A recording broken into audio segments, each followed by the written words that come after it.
Hello guys, welcome back to my YouTube channel.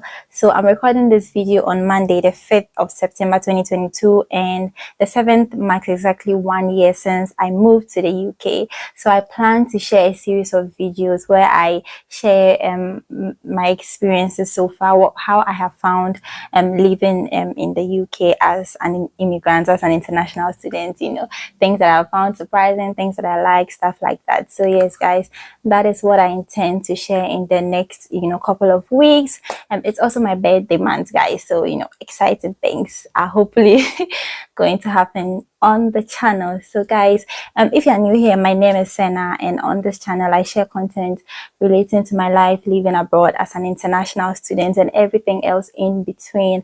If you're not yet subscribed to the channel, kindly consider doing so. Just click on the red subscribe button down below, and also click on the bell icon close to it so that you get notified anytime I upload a new video. Guys, so in today's video I'm going to be sharing about my cultural shock experiences living in the UK so far, guys. Things that I found surprising, maybe shocking, yeah. Let's get right into it.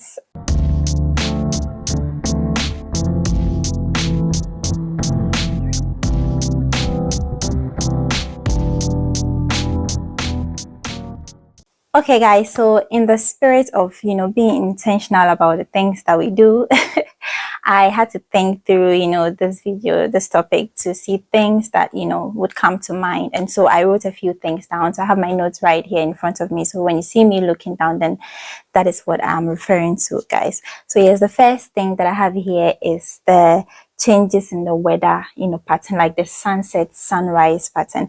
That was the first thing that I noticed when I came. So I came in September, like I mentioned, and that was like late, or was it early or late autumn going into winter.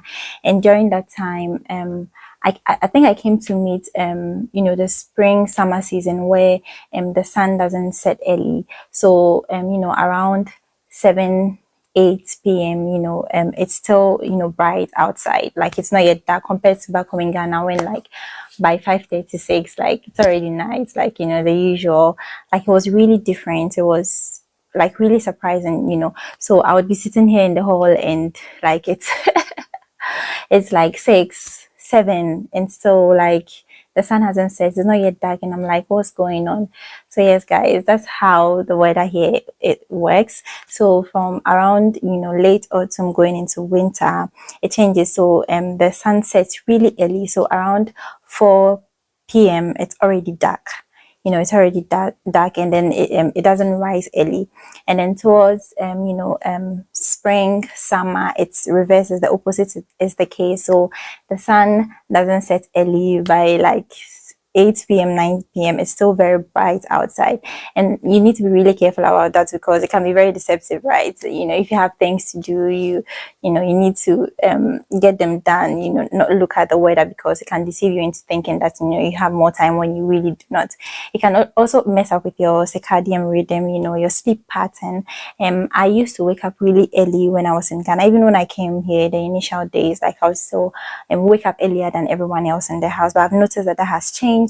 I don't know if that has anything to do with the weather, but yeah, that is something that I found really surprising. Very close to that is also the daylight saving phenomenon.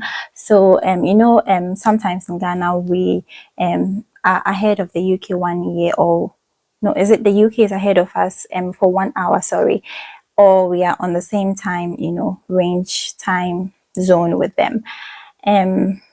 There's something called daylight saving pattern. I didn't even know about this until I came here. So around October, is it the end of October, the time goes backwards. I hope I'm right. I stand to be corrected.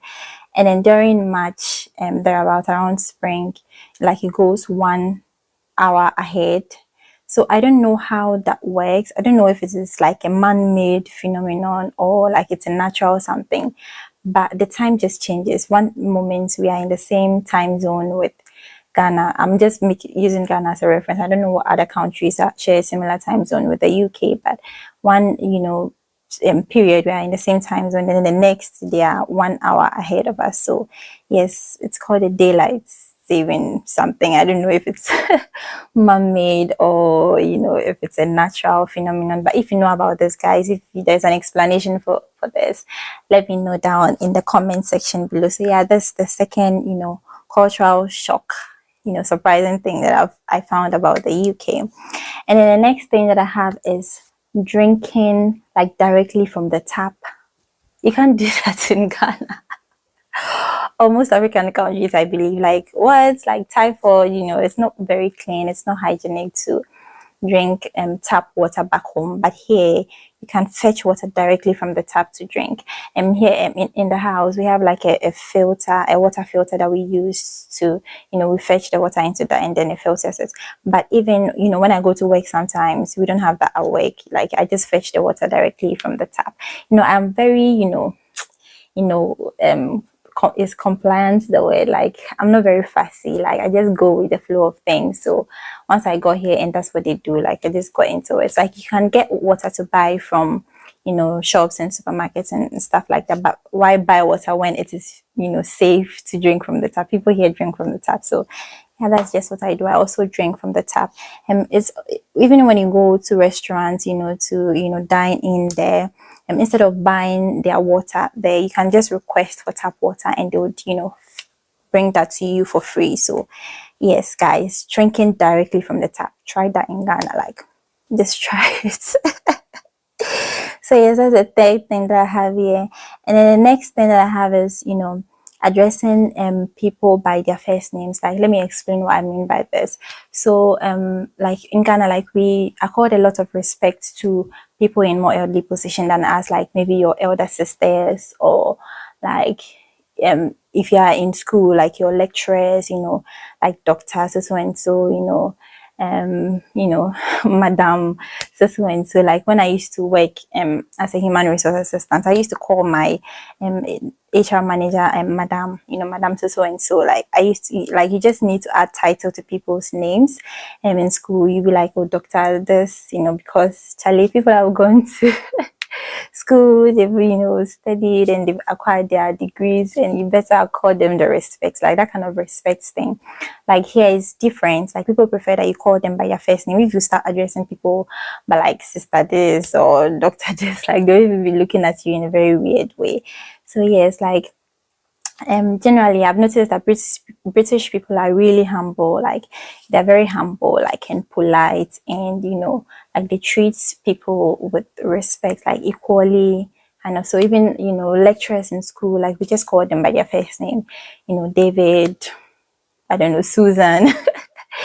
You just call them, and when even interacting with them, like they're so polite, like the way they talk to you, like whether directly or via email, like they say please, they say thank you. Like it's just that kind of seniority feel is not really there, but it's still respectful, if you get what I mean. Like there's no disrespect in any way. It's just that like there's kind of like some sort of equality. Like nobody's looking down on anybody, whether it's by age or whatever characteristics could differentiate you from differentiate one person from the other. Like it's just like an equal or level playing field kind of thing. So that's like something that I found really surprising. The next thing, guys, is about guns and knife crimes, especially in the part of the UK where I am. Like some parts of the UK are not very safe, even though the UK is like generally a safe place. There's like gun violence. Did I say gun initially? Not gun, like gangs. There are gangs, and they get involved in knife crimes. Like they're just like petty issues.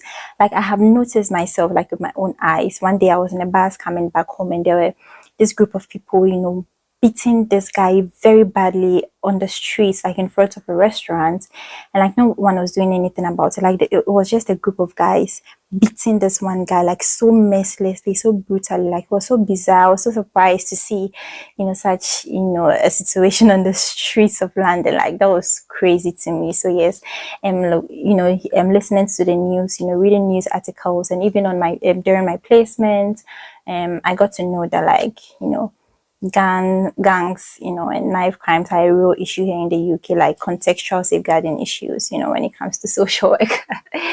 like they're a real issue here. So yes, that was like something that I found quite shocking, quite surprising, that it's not really safe. You need to be careful, especially in some parts of London, like the south of London. Like, you need to be careful. So yes, that's the fifth thing that I have here. And then the next thing that I have here on my list is the sizes of the houses, guys. The size of the apartments that are here in the UK.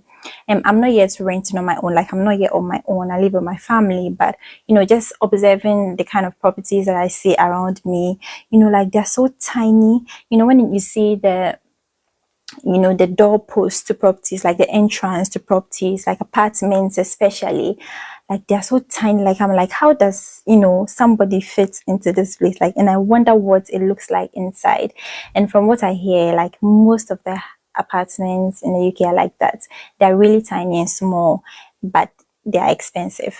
And don't get me wrong, if you want like large property, if you want a bigger space, there are those options available, just that you have to pay more if you want more space. Like, properties in the UK are just expensive. So yes, that's another thing. Like, I can't, wrap my head around the prices of, apartments, properties, and then the size that you get for the money that you pay. Like, it's crazy for me.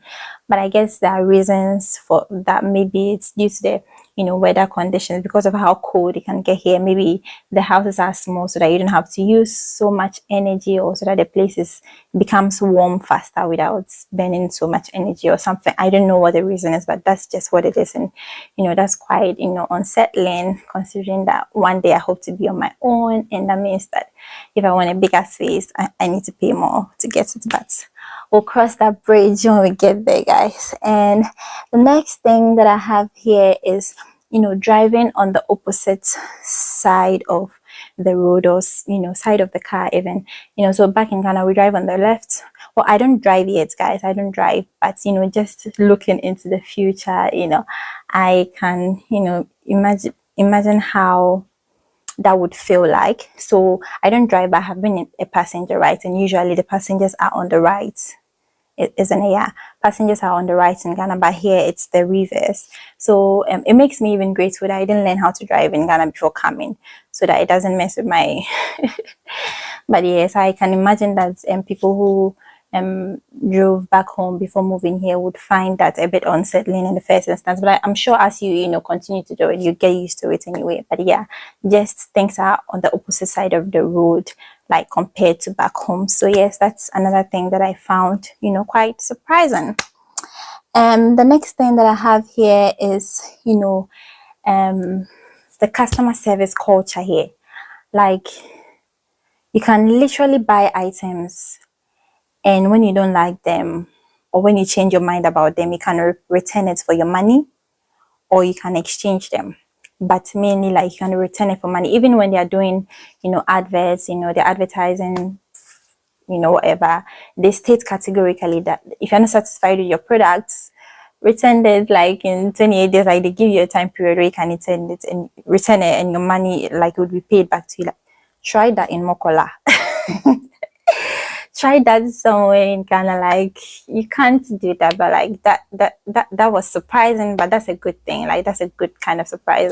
I can purchase items, when they come and they don't fit me, I can take it back and get my money back, buy something else, or even return it. Like, that's really convenient. It's not just online shopping. Like, even in-store shops, you can go purchase an item, come back home, try them. If it's not good enough for you, take it back for your money. So yeah, that was surprising, but that's a good surprise.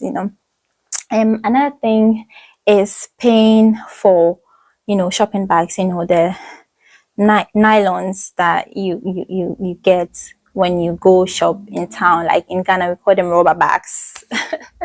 Nigerians call it nylon, I believe. Yeah, those bags that they put your items in when you go purchase them. You have to pay for them here. Yes. Like, it's just coins, like, it's just change, like pence, but it's still money, right? It's annoying to have to pay for those things. So I think it's just a measure that has been put in place to control the amount of nylons that goes into the environment. Climate change, you are trying to keep our environment sanitized, right? I feel like if we do that back home, it's really helpful due to the kind of pollution that goes on there. But yes, that is another surprising thing. So if you're going to shop, you better take your bags. Like, it will encourage you to take your bag, else you'll be paying money for like rubber. Yes, guys, so that's another thing that I found surprising. I've lost count of the things, but yeah. And then another thing is, that you don't need money, you don't need to hold physical cash on you. Like, I don't remember the last time I had physical cash. Like, all I need is my card. You can even use your phone if you have your bank apps on your phone, which you should. I think my banking app, I didn't even have to go to the bank to open the account. I did it on my phone. So everything is on the phone. So you can just use your phone to, just be tapping. Tap, tap. Just tap, tap, tap, pay, tap, bus, transportation, pay, trains, you just tap and you're on your way. You don't need cash. Like, I don't remember the last time I held cash. Yes, compared to back home where you use cash to buy for everything, for most things. Now they are trying to, do mobile money and things like that. But still, like, cash is really, really, still in use back home. But here, I honestly do not remember the last time I held on to cash. Yes, that's how convenient it is. To me, it's convenient. Like, it was surprising, but it is convenient. But you also have to be careful, else you just be tapping, tapping, tapping, and before you realize, your money is finished, literally.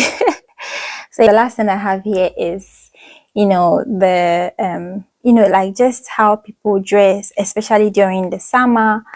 Like, that is when the saying, summer body, like, really came to life in my mind. Like, I didn't get it at first, but, when people say that, like, I'm working on my summer body, like, because it's really cold here during the winter, I feel like, yeah, people just look forward to those months where they can, wear their dresses, fancy dresses. But guys, sometimes, not being judgmental, but it looks like this, cloth doesn't have enough fabric on it. And sometimes even some men, like, just go around with their shirts off. Like, that's how, I don't know if they're feeling too hot, like, or show kakana actually, just take off their shirts. So yes, that was surprising at first, but I'm used to it. Maybe very soon I also start wearing some of the band shorts, who knows. So yes, guys, those are, like, I don't know if I've shared 10 so far or 11, I'm not sure, but like, those are the things that I found quite surprising, moving to the UK. So yes, that's all I have in today's video. I hope you enjoyed it, guys. If you are not yet subscribed, if you've watched me to this point and you are not yet subscribed to the channel, I'm just going to give you a minute. Just hit on the red subscribe button down below. It's free, guys, and help me grow my channel. I'm hoping to hit 1,000 subscribers by the end of this year. So yes, guys, tell a friend to tell a friend, like my videos, share it with those who would find them helpful or entertaining in any way. And until my next one, it's a bye for now.